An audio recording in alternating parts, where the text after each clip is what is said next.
कल ही मुझे जीआरई का इम्तिहान घर में देने का मौका मिला और इस हवाले से मैं अपना एक्सपीरियंस शेयर करना चाहता हूँ क्योंकि बहुत सारे लोग बहुत परेशान हैं, बहुत कंफ्यूज हैं कि घर में जीआरई का इम्तिहान अटेम्प्ट करना कैसा हो सकता है। So let's talk about my experience. सबसे पहले तो ये है कि ये टेस्ट जो था, चूँकि ये ज़ाहिर बात है यूएसए की टाइमिंग्स के मुताबिक हो रहा है या इंटरनेशनल टाइमिंग्स के मुताबिक हो रहा है, तो टाइमिंग में ज़मीन आसमान का फ़र्क है पाकिस्तान की और वहाँ की। तो जो टाइमिंग मुझे मिली थी वो लगभग थी रात के 12 साढ़े 12 बजे। अब आप सब जानते होंगे कि जीआरई का ये टेस्ट जो है ये लगभग साढ़े 4 से 5 घंटे का होता है और टेस्ट स्टार्ट होते होते रात के साढ़े 12 के बजाय 1 बज गए और इसके बाद ये टेस्ट मेरा तकरीबन 6 बजे तक चला क्योंकि बीच में कुछ डिस्ट्रप्शंस भी थी। सो एक बहुत बड़ा इशू ये है जीआरई का इम्तिहान देते हुए कि आपका ये टेस्ट जो होता है वो एक ऐसी टाइमिंग पर होता है, एक ऐसे मौके पर होता है जब आप पर नींद का बहुत ज़्यादा आपके ऊपर नींद बहुत ज़्यादा हावी होती है और नींद के हावी के होने की वजह से आपकी परफॉर्मेंस बहुत ज़्यादा अफेक्ट हो सकती है। आई पर्सनली बिलीव, मैंने पहले भी जीआरई दिया था, I was scoring very good at at the mock exams. लेकिन जब मैंने रियल जीआरई दिया टेस्ट सेंटर में, तो मेरा स्कोर जो था वो मेरे मॉक एग्जाम्स के स्कोर से 10 मार्क्स मेरे कम आए। अ, अब जब मैंने घर में दिया है तो again I was scoring much better in the mock exams, लेकिन अब भी 4 या 5 नंबर मेरे कम आए हैं। सो आई फील कि शायद या तो एग्ज़ाम प्रेशर होगा या कहीं ना कहीं एक बहुत बड़ा फैक्टर नींद की कमी भी है क्योंकि एग्ज़ाम से पहले मैं नहीं सोया था। So the tip for you, the advice for you guys is कि अपनी नींद भरपूर पूरी करें। मुमकिन हो तो टेस्ट से चंद घंटे पहले सो लें क्योंकि आपको रात साढ़े 12 बजे का वक्त मिलेगा, टेस्ट स्टार्ट होते होते 1 बज जाएगा और फिर सुबह 6 बजे तक मुसलसल जागते रहना आपके लिए बहुत परेशान कुन हो सकता है। Eight the end of the day it didn't affect my score that bad, but again आपको इस हवाले से ख्याल करना चाहिए। दूसरी चीज़, बहुत सारे लोग टेक्निकलिटीज़ के हवाले से बड़ा परेशान है कि यार क्या क्या टेक्निकल इक्विपमेंट चाहिए, हमें क्या क्या किस किस चीज़ की ज़रूरत है। सबसे पहले तो जी आपको बहुत सारे लाइक मेरा ख्याल ये था, मैं बाकायदा बाज़ार से स्पीकर लेके आया, माइक लेके आया, मुझे लगा पता नहीं क्या क्या चाहिए होगा क्योंकि हेडफोन्स अलाउ नहीं है प्रॉक्टर यू या ईटीएस की गाइडलाइंस के मुताबिक। बहरहाल इन तमाम चीज़ों की ज़रूरत नहीं पड़ती। आपके पास सिंपल सा एक लैपटॉप हो तो आपका काम हो जाता है। आपके लैपटॉप में मुनासिब विंडोज़ हों, गूगल क्रोम का आपके पास कोई ब्राउज़र हो, ये चंद चीज़ें हों, आपको आप जीआरई का टेस्ट आराम से आसानी से अपने लैपटॉप पे दे सकते हैं। एडिशनल इक्विपमेंट की आपको ज़रूरत नहीं पड़ेगी। एक सिलसिला ये है कि प्रॉक्टर यू की वेबसाइट पर, प्रॉक्टर यू वो इदारा है जो जीआरई का इम्तिहान आपका इन्विजिलेट करता है, या प्रॉक्टर यू के नुमाइंदे ऑनलाइन आपको इन्विजिलेट करते हैं, आपको चेक करते हैं कि आप चीटिंग तो नहीं कर रहे या कोई और सिलसिला तो नहीं है। अब सिलसिला ये है जनाब कि प्रॉक्टर यू जो है उनकी वेबसाइट पर ऑप्शन अवेलेबल है कि आप अपने इक्विपमेंट को टेस्ट करें। मैं बार-बार अपने इक्विपमेंट को टेस्ट करता रहा, कभी स्पीकर का मसला आ रहा है, कभी किसी चीज़ का मसला आ रहा है, दैट इज़ व्हाई मुझे एडिशनल स्पीकर्स लेने पड़े। मैंने नए स्पीकर्स के साथ ट्राई किया, माइक के साथ ट्राई किया, लेकिन फिर भी इक्विपमेंट में मसला आ रहा था कि जी आपका इक्विपमेंट ठीक नहीं है। लेकिन टेस्ट इक्विपमेंट के बगैर, स्पीकर के बगैर, माइक के बगैर भी होता है और आपका लैपटॉप का स्पीकर वैसे अगर काम करता है, माइक काम करता है, आप स्काइप पर, ज़ूम पर मीटिंग कर लेते हैं इस लैपटॉप से, तो आपका काम हो जाएगा। आपको अलग से इक्विपमेंट लेने की ज़रूरत नहीं, क्योंकि उनकी वेबसाइट पे इक्विपमेंट वैसे ही शो होगा कि जी काम नहीं कर रहा, राइट?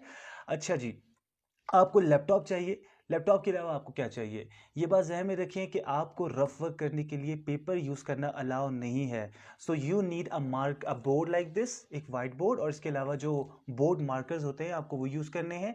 एक ज़ाहिरी बात है उसमें टेम्परेरी होगी ताकि आप इसको मिटा सकें। बोर्ड को साफ़ करने के लिए भी आप अपने पास पेपर नहीं रखेंगे, आप अपने पास कोई कपड़ा रखेंगे ताकि कोई इश्यू आपको फेस ना करना पड़े। So keep this in your mind. इसके अलावा चूँकि रात भर आपका टेस्ट होना है और अगर आप मेरे जैसे लोगों में से हैं जिनको आधी रात को भूख लग जाती है, तो this can be a problem for you. तो आप अपने रूम में पानी ज़रूर रखिएगा। बहुत ज़्यादा पानी पीने से इज्तनाब इसलिए भी कीजिएगा कि अगर आपको वॉशरूम आना जाना पड़े तो आपके टेस्ट में ख़राबी हो सकती है या आपका टाइम ज़ाया हो सकता है, एंड यकीनन आप ये नहीं चाहेंगे। बहुत प्यास की सूरत में भी एक एक घौंट करके पिएं। मेक श्योर कि आप बहुत ज़्यादा अपने टाइम को सेक्रीफाइस ना करें या किल ना करें पानी पी पी के। स्नैक्स अपने पास रख लें। रूम में आपको टेबल पे स्नैक्स रखने की इजाज़त नहीं होगी, तो बहरहाल रूम में आपके कुछ ना कुछ होना चाहिए, क्योंकि बीच में जब आपको ब्रेक मिलता है तो ब्रेक के दौरान आप स्नैक्स बहरहाल इस्तेमाल कर सकते हैं, आप खा पी सकते हैं। एंड इट्स वेरी इंपॉर्टेंट कि आप खाते पीते रहें ड्यूरिंग द ब्रेक स्पेशली, ताकि आप थोड़ा सा वो आपका एंजाइटी लेवल जो है वो कम हो सके, कंट्रोल हो सके। अच्छा, टेस्ट से पहले आपको क्या करना है, या जीआरई एट होम घर पे होता कैसे है?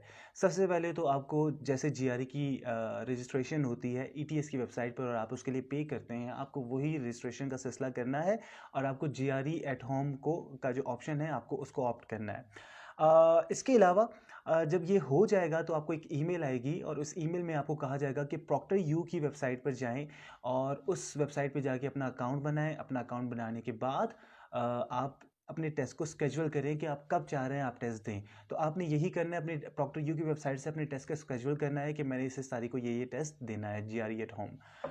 ये सिलसिला हो जाएगा। इसके बाद आपको प्रॉक्टर यू की तरफ से फिर से ईमेल्स आएंगी। ईमेल्स चेक करते रहना बहुत ज़रूरी है, क्योंकि कोई एक इंपॉर्टेंट ईमेल भी आपने प्रॉक्टर यू की तरफ से मिस की तो आपके लिए बहुत प्रॉब्लम हो सकती है। सो डरा नहीं रहा, बट स्टिल ईमेल चेक वैसे भी करनी चाहिए जिसकी भी हो।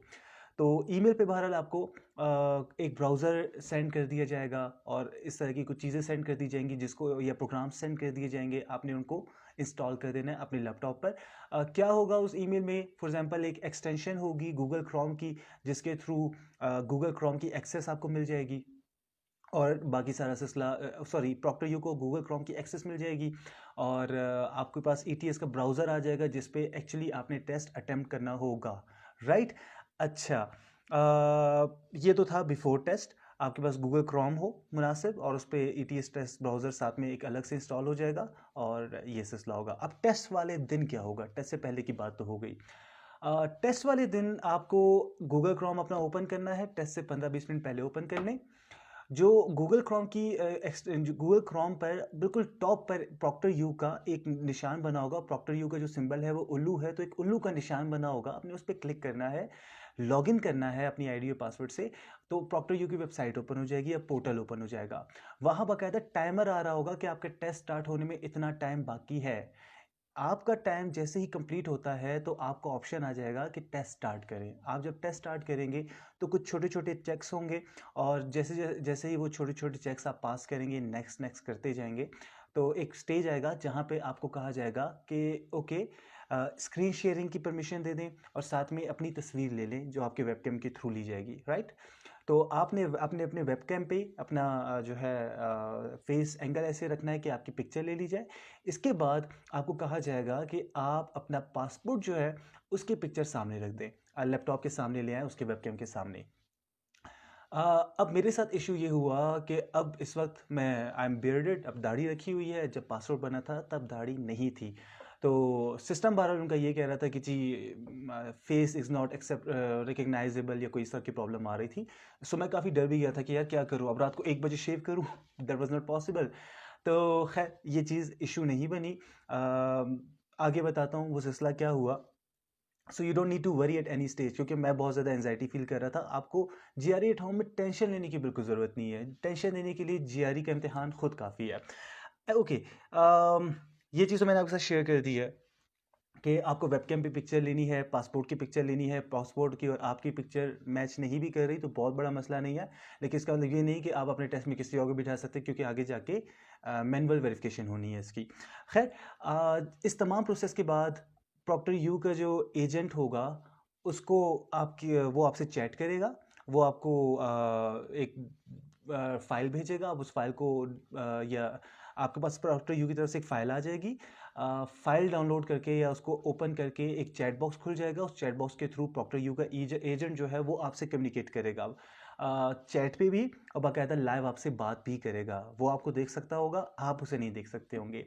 एनी हाउ, ये एजेंट जो है ये आपसे आपकी पिक्चर लेके या जो भी सारा सिलसिला है वो करके इसके बाद आपको कहेगा अपना पासपोर्ट अगेन, या जो भी आपका एनआईसी है। एनआईसी बहरहाल आपके पास एनआईसी की जगह स्मार्ट जो कार्ड्स हैं वो होने चाहिए, क्योंकि इंग्लिश में आपका नाम कहीं लिखा होना चाहिए। मेरा शनाख्ती कार्ड उर्दू में मेरा नाम लिखा हुआ है, इसलिए मुझे पासपोर्ट की ज़रूरत पड़ी। So keep that in mind. So passport के नंबर को और बाकी चीज़ों को वो खुद मैनुअली वेरीफाई करेगा। आप अपनी बिल्कुल वेबकैम के सामने इन चीज़ों को लेके आएंगे जहाँ पे वो बाकायदा रीड कर सके और वेरीफाई कर सके। एक मरतबा उनके एजेंट वेरीफाई करता है तो उसके बाद वो आपका टेस्ट स्टार्ट कर देगा। तो ये जो चीज़ें थी टेस्ट से पहले की। टेस्ट के दौरान क्या होता है? टेस्ट बिल्कुल वैसा ही है जैसे आप एग्जामिनेशन सेंटर में बैठ के देते, बल्कि मैं समझता हूँ कि घर के माहौल में ज़्यादा सुकून होता है। सिर्फ एक ही कॉम्प्लिकेशन है यहाँ पर, जैसा कि मैंने आपको बताया कि टाइमिंग ऐसी थी जो बिल्कुल सूट नहीं कर रही थी, रात को 1 से लेकर सुबह 6 बजे तक। और फिर इसमें सिलसिला ये कि मैं कई दिनों से अपनी नींद वैसे भी एग्ज़ाम की एंजाइटी की वजह से और कुछ पर्सनल चैलेंजेस की वजह से पूरी नहीं कर पा रहा था। सो दैट रियली अफेक्टेड मी, और बड़ी मुश्किल से मुझे अपना मैंने एनर्जी लेवल मैंने मेंटेन किया। So you have to make sure कि आपका घर रात को 12 साढ़े 12 बजे पुरसुकून हो। इसके अलावा सिलसिला ये हो कि आपकी नींद जो है वो पूरी हो। ड्यूरिंग द टेस्ट एक और चीज़ पे भी कभी आपने परेशान नहीं होना उस पे, वो ये कि टेस्ट अक्सर डिस्कनेक्ट हो जाएगा। आप टेस्ट कर रहे हैं, क्वेश्चन कर रहे हैं, 12 मिनट गुजरे, 13 मिनट गुजरे, टेस्ट ख़त्म। So I was very very angry and I was feeling very anxious कि यार अब दोबारा टेस्ट होगा या मेरा टेस्ट ज़ाया हो गया, वाउचर तो ज़ाया नहीं हो गया मेरा, या लेट्स से टेस्ट अब दोबारा नए सिरे से स्टार्ट करना पड़ेगा, या मेरा टाइम तो ज़ाया नहीं होगा। लेकिन जिस मौके पर मेरा टेस्ट डिस्कनेक्ट हुआ, अगर टेस्ट में 17 मिनट बाकी थे उस सेशन में, तो वहीं पर 17 मिनट और उतने ही सेकंड्स पर टेस्ट दोबारा रिज्यूम भी हो जाता है। करना ये है कि अगर कोई इस तरह की प्रॉब्लम फेस करनी पड़े तो आपने विंडोज़ का बटन प्रेस करना है। विंडोज़ का बटन प्रेस करने के बाद उनका नुमाइंदा आपसे बात, आपका एक तो चैट बॉक्स ओपन हो जाएगा, उनका नुमाइंदा बाकायदा उनके पास एक्सेस होती है, जिसके थ्रू वो आप उनको पता लग जाता है कि इस बंदे ने कोई बटन प्रेस किया है। या इवन अगर आप अपने लैपटॉप का कंप्यूटर वो सॉरी कैलकुलेटर यूज़ करेंगे तो उनको वो भी पता लग जाएगा। सो आपने सिर्फ और सिर्फ ब्राउज़र की लिमिट में ही जो चीज़ें अवेलेबल हैं आपने उनको यूज़ करना है। सो अगर कोई डिस्कनेक्शन का इशू हो तो विंडो का बटन प्रेस करें, बंदे से बात करें, वो आपको कनेक्ट कर देगा और आप वहीं से कनेक्ट होंगे। हाँ, चैलेंज ये है कि एक तो वैसे ही टेस्ट आधी रात को हो रहा है और उसमें बार बार डिस्कनेक्शन की वजह से आपका टेस्ट अगर 5 बजे ख़त्म होना था तो शायद वो 5:30 बजे ख़त्म हो, और आधे घंटे के फ़र्क से ही आपकी एनर्जी लेवल पे अच्छा खासा फ़र्क पड़ सकता है, if you are person like me, right? So ये आप ज़हन में रखिएगा।